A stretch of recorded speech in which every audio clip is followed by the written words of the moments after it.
Hey guys, welcome back to another video. நான் வந்து ஒரு 2 years முன்னாடி வந்து ஜியோ ஏர் ஃபைபர் ஜியோ ஃபைபர் வந்து நான் யூஸ் பண்ணியிருந்தேன். அதனால என்னெல்லாம் இஷ்யூ நான் ஃபேஸ் பண்ணேன், அதோட ஸ்பீட் என்ன, அதோட ரிவ்யூ என்ன அப்படின்னு சொல்லிட்டு நான் ஒரு வீடியோ ஒன்று போட்டிருந்தேன். என்னோட சேனல்லேயே அதான் அதிகம் யூஸ் பண்ண வீடியோ. பட் இன்றைக்கி நம்ம என்ன பார்க்க போகிறோம்னா ஏர்டெல் ஏர் ஃபைபர். ஓகேங்களா, ஃபைபர் கிடையாது, ஏர் ஃபைபர். இது ஏர் ஃபைபர்னால் என்னன்னு சொல்லிக்கலாம். இங்கே நிறைய பேர் தெரிஞ்சிருக்கும், பட் தெரியாதவங்க தெரிஞ்சுக்கிங்க. முக்கியமாக பார்த்தீங்கன்னா சிம் தான். சரிங்களா, அவங்க ஒரு மோடம் மாதிரி கொடுத்துருவாங்க. அது உங்களோட எங்கே வந்து நெட்வொர்க் கவரேஜ் அதிகமாக இருக்கும் அங்கே இன்ஸ்டால் பண்ணி கொடுப்பாங்க. ஒரு சின்ன மோடம் மாதிரி இருக்கும். அதில் சிம் போட்டு எங்கே கவரேஜ் அதிகமாக இருக்கும். முக்கியமாக பார்த்தீங்கன்னா நம்மளுக்கு வந்து அந்த ஃபைபர் கனெக்ஷனில் தான் கொடுப்பாங்க. அந்த ஃபைபர் கனெக்ஷன் இருக்காது, நெட்வொர்க் இருக்கும். அந்த நெட்வொர்க் அதாவது நம்ம மொபைல் மாதிரி தான். ஓகேங்களா, சிம் ஒன்று போட்டுருவாங்க. நெட்வொர்க் உங்களுக்கு எங்கே கவரேஜ் இருக்கோ, டவர் இருக்குதோ அதை வச்சு உங்களுக்கு ஃபிக்ஸ் பண்ணி கொடுத்துட்டு போயிடுவாங்க.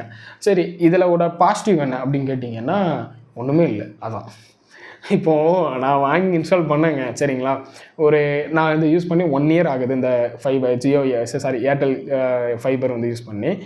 இது என்னென்னா வந்து இது கொஞ்சம் வந்து அவுட்டர் ஏரியான்னு வச்சுங்களேன். ஒரு கொஞ்சம் வில்லேஜும் சிட்டியும் கொஞ்சம் கலந்துருக்கிற மாதிரி தான். சிட்டிக்குள்ளே கொஞ்சம் கடலாம் அதிகமாக இருக்க இடத்துல வந்து ஃபைபர் கனெக்ஷன் இருக்குது. பட் கொஞ்சம் லைட்டாக தள்ளி போயிட்டோம்னா ஃபைபர் கனெக்ஷன் இல்லை. எவ்வளவோ ட்ரை பண்ணி பார்த்தேன். முக்கியமாக வந்து ஜியோக்காரன் இருக்கான் பார்த்தீங்களா, அவன் வந்து நான் 1 yearக்கு முன்னாடி வந்து இந்த 0 rupees வந்து புக் பண்ணுற மாதிரிலாம் ஒன்று வச்சுருந்தான். அதில் நான் புக் பண்ணி கடைசியில் 1 மாதமாக அவன் ஒரு ரெஸ்பான்ஸ் இல்லை. ஒருத்தன் கூட கால் பண்ணி கேட்கல. கடைசியில் எனக்கு ரொம்ப அர்ஜென்ட்டாக தேவைப்பட்டுச்சு. உடனே நான் என்ன பண்ணிட்டேன், ஏர்டெல் ஏர் ஃபைபருக்கு ஒரு மிஸ்டு கால் தான் கொடுத்தேன். உடனே ரிட்டன் கால் பேக் பண்ணி இந்த மாதிரி சார், இந்த மாதிரி ஏர் ஃபைபர்லேருந்து பேசுகிறோம், என்ன சார் ஹெல்ப் வேணும்னு கேட்டாங்க. இந்த மாதிரின்னு சொன்னானுங்க. சரி, ஓகே, 40 MB ஸ்பீடு எனக்கு போதும். அதே மாதிரி ஏர்டெல் பிளாக் பாக்ஸ்ன்னு சொன்னானுங்க. அதில் வந்து ஹாட்ஸ்டாரு அந்த சம் ஆப்ஸ்லாம் இருக்கும்ல, அதெல்லாம் வந்து அதில் ஆட் ஆகிரும். சரி, வந்து இன்ஸ்டால் பண்ணுங்கள் அப்படின்னு சொல்லிட்டேன்.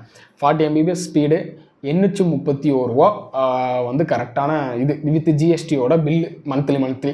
அதுக்கு முன்னாடி நமக்கு வந்து 2500 பே பண்ணணும். அது வந்து 3 monthsக்கு ஃப்ரீ.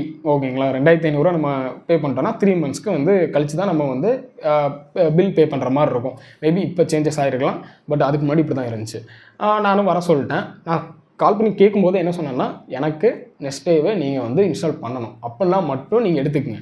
இந்த 1 month 10 நாள் 15 நாள்லாம் எனக்கு வேணாம் அப்படின்னு சொன்னேன். இல்லை சார், உங்களுக்கு நாளைக்கே வந்து இன்ஸ்டால் பண்ணிடுன்னு சொன்னாங்க. சொன்ன மாதிரி அடுத்த நாளே வந்துட்டாங்க. இந்த நம்ம ஜியோ மாதிரிலாம் ஒன்றும் இல்லை. ஜியோவில் நான் அப்படியும் அவ்வளோக்குள்ள பேசினேன். ஏன்னா எனக்கு ஜியோ, நான் அங்கேயே ஊர்லேயே நான் ஜியோ தான் வச்சுருக்கேன். அதனால் இங்கேயும் எனக்கு ஜியோ பிடிச்சிருந்தேன். சரி, ஓகே பண்ணிக்கலாமே அப்படின்னு சொல்கிறதுக்காக தான் ஜியோவுக்கு கால் பண்ணலாம் கேட்குறேன். சார், ஏர் ஃபைபராக இருந்தாலும் வந்து மாட்டுங்க சார், எனக்கு வந்து இங்கே வேணும், கொஞ்சம் அர்ஜென்ட் அப்படின்னு சொல்லும் போதில் அவன் வந்து ஒரு ரெஸ்பான்ஸ் இல்லை. பட் ஏர்டெல் வந்து மாட்டி கொடுத்துருந்தாங்க. சரி, இதில் பாசிட்டிவ் நான் சொன்ன மாதிரி இதில் வந்து பாசிட்டிவ்னா என்ன பெருசாக பாசிட்டிவ் சொல்கிறது, கொஞ்சம் கூட சொல்ல முடியாத. பாசிட்டிவ் மீன்ஸ் என்ன சொல்லலாம், ஒன்றும் பாசிட்டிவ் இல்லைங்க. இதில் நெகட்டிவ், அதுக்கு தான் டேரெக்டாக போக முடியும். இதில் பாசிட்டிவ்னா கொஞ்சம் எப்படி சொல்கிறது, எப்படி வச்சாலும் எனக்கு பாசிட்டிவ் தோணவே மாட்டேங்குது. நெகட்டிவ் அதுக்கு தான் மெயினாக வரும். முக்கியமாக பார்த்தீங்கன்னா அந்த ஸ்பீடு வந்து அப்படியே ஒரு ஸ்டேபிளாக இருக்குமான்னு கேட்டிங்கன்னா இருக்காது. முக்கியமாக மழை பெஞ்சிச்சுன்னா அந்த ஸ்பீடு கம்மியாகும். நைட்டு சம்டைம்ஸ் ஸ்பீடு கம்மியாகும். காற்றடிச்சிச்சுன்னா ஸ்பீடு கம்மியாகும். இப்படி பல விதமாக அதில் கலந்து கஷ்டப்படணும். சரிங்களா, 40 MB ஸ்பீடு ஒரு ஸ்டேபிளாக கிடைக்குமான்னு கேட்டிங்கன்னா கிடைக்காது.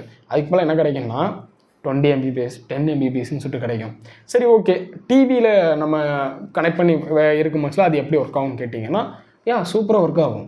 திடீர்னு கொஞ்ச நேரத்தில் பார்த்தீங்கன்னா சுற்ற ஆரம்பிச்சிடும் அந்த நெட்வொர்க், அந்த கனெக்ஷன். ஏன்னா ஒய்ஃபை முக்கியமாக வந்து ஃபைபர் கனெக்ஷன் கிடையாது. இப்போ இது நமக்கு ஃபைபர் கொடுத்துருந்தாங்கன்னா நம்ம டேட்டா ஃபைபர் கூட கனெக்ட் பண்ணிக்கலாம். பட் அது பண்ண முடியாது. அப்போது டவர் நம்ம மொபைலில் ஹாட்ஸ்பாட் போட்டு யூஸ் பண்ணுற மாதிரி தான் இது யூஸ் பண்ணி ஆகணும். அப்படி தான் அது யூஸ் ஆகும். என்ன நம்ம வீட்டு தேவைக்காக அது யூஸ் பண்ணுற மாதிரி தான் நான் 40 MBs போட்டிருந்தேன். பட் ஒர்க்குக்கெலாம் இது செட் ஆகுமான்னு கேட்டிங்கன்னா கண்டிப்பாக இது ஒர்க்குக்கு செட் ஆகாது. நீங்கள் வீடியோஸ் அப்லோட் பண்ணுறதுக்கு ஒர்க் ஆகுமான்னு கேட்டிங்கன்னா ஒர்க் ஆகாது. இப்படி பல விஷயத்தில் அது நம்ம ஃபேஸ் பண்ணி ஆகணும். ஏன்னா டேரெக்டாக நமக்கு டவரில் இருந்து தான் இங்கே சிக்னல் ரிசீவ் ஆகி நமக்கு நெட்வொர்க் ஸ்பீடு கிடைக்கும். அதனால் வந்து இது ஜஸ்ட்டு ஒரு மொபைலை நம்ம எப்படி யூஸ் பண்ணுறோமோ, நெட் யூஸ் பண்ணுறோமோ அதே தான் இது. அதனால் இது வந்து எப்பவும் வந்து ஸ்டேபிளாக ஒரு நெட்டு கிடைக்குன்னு கேட்டிங்கன்னா அது சுத்தமாக கிடைக்காது. இதுதான். அதனால் நீங்கள் வந்து ஏர் ஃபைபர் நீங்கள் வாங்குறீங்கன்னா ஜஸ்ட்டு நீங்கள் வீட்டில் நார்மல் யூசேஜுக்கு நீங்கள் வாங்கணும்னு நினச்சிங்கன்னா வாங்கிட்டு போங்க. ஒரு டிவி பார்க்கணும், அதுக்காகனா வாங்கிக்கங்க. ஜஸ்ட் உங்கள் வீட்டில் வந்து உங்கள் அப்பாவோ உங்கள் அம்மாவோ ஏதாவது இப்போலாம் நிறைய பேர் யூஸ் பண்ணுறாங்க, மொபைல் யூஸ் பண்ணுறாங்க, ஏதாவது யூடியூப்ஸ் வீடியோ பார்க்கணும், இப்போலாம் நிறைய பேர் யூஸ் பண்ணுறாங்க, இப்போ கற்றுக்கிட்டாங்க. அவங்களுக்கு தேவை அப்படின்னா அதை யூஸ் பண்ணிக்கங்க, அவ்வளோதான். மற்றபடி நீங்கள் ஒர்க்குக்கு தேவைன்னா ஜஸ்ட் இதை அவாய்ட் பண்ணிடுங்க. ஃபைபர் மட்டும் தான் பெஸ்ட் ஆப்ஷன், வேறு எதுவுமே கிடையாது. ஃபைபர்லாம் இப்போ லோக்கலில் நிறைய பண்ணிகிட்டு இருக்கிறாங்க, அவங்ககிட்ட கூட நீங்கள் ஃபிக்ஸ் பண்ணி மாட்டிக்கிங்க. இது வந்து நானே மாட்டிகிட்டு 1 இயராக தான் யூஸ் பண்ணிகிட்ருக்கேன். பட் எனக்கே வந்து இது வந்து ஒரு கொடுக்கல, ஒரு நிம்மதி கொடுக்கல. என்னடா இது, திடீர்னு ஸ்பீடு லோ ஆயிரும், திடீர்னு ஹை ஆகும். சில டைமில் வந்து ஒர்க்குக்காக நான் யூஸ் பண்ணுறேன் அப்படின்னா அது சுத்தமாக செட் ஆகுது. இதுக்கு நம்ம மொபைல் ஹாட்ஸ்பாட்டை போட்டு யூஸ் பண்ணிட்டு போயிடலாம் போல அப்படிலாம் தோணும். எதுக்குடா வாங்கி மாட்டணும் மாதிரி ஆயிடுச்சு. பட் எனக்கு வந்து டிவிக்காக நான் மாட்டினேன், வீட்டில் டிவி பார்க்குறதுக்காக நான் மாட்டினேன். பட்டு அது எனக்கான பெரிய யூசேஜ் அது கொடுக்கல. அதனால் நீங்கள் நம்ம மாட்டுறீங்கன்னா ஏர் ஃபைபரை வேணாம்னு சொல்லுவீங்க, ஃபைபர் கனெக்ஷன் மட்டும் போயிருங்க. அதான் உங்களுக்கு பெஸ்ட் ஆப்ஷன். இது நீங்கள் மாட்டினீங்கன்னா மழை நல்லா பெஞ்சாலும் புட்டுக்கிட்டு போயிடும். அதனால் வந்து ஸ்டேபிளான நெட்வொர்க் இது கிடைக்காது. இதை அவாய்ட் பண்ணிடுங்கன்னு தான் நான் சொல்கிறேன். ஏன்னா இங்கே நிறைய பேர் இன்னும் வாங்கி தெரியாமல் வாங்கி ஒரு சில பேர் ரெஃபர் பண்ணி நீங்கள் மாட்டிகிட்டு இருக்கிறீங்க, அது வேணாம். அதனால் இது பண்ணிக்கங்க. சரி, ஓகே. நம்ம சேனல் பிடிச்சிருந்தா கண்டிப்பாக சப்ஸ்கிரைப் பண்ணிடுங்க. நான் வந்து இந்த டெக் ரிலேட்டட்லாம் வீடியோ போடுறவங்க கிடையாது. சேனல் பார்க்குறவங்களுக்கு புரிஞ்சிருக்கும். பார்க்காதவங்க சேனலை செக் அவுட் பண்ணி பாருங்கள், என்ன மாதிரி இருக்குன்னு உங்கள் ஆதரவை தெரிவிங்க. ஒரு சப்ஸ்கிரைப் போட்டு தட்டி விட்டு போனீங்கன்னா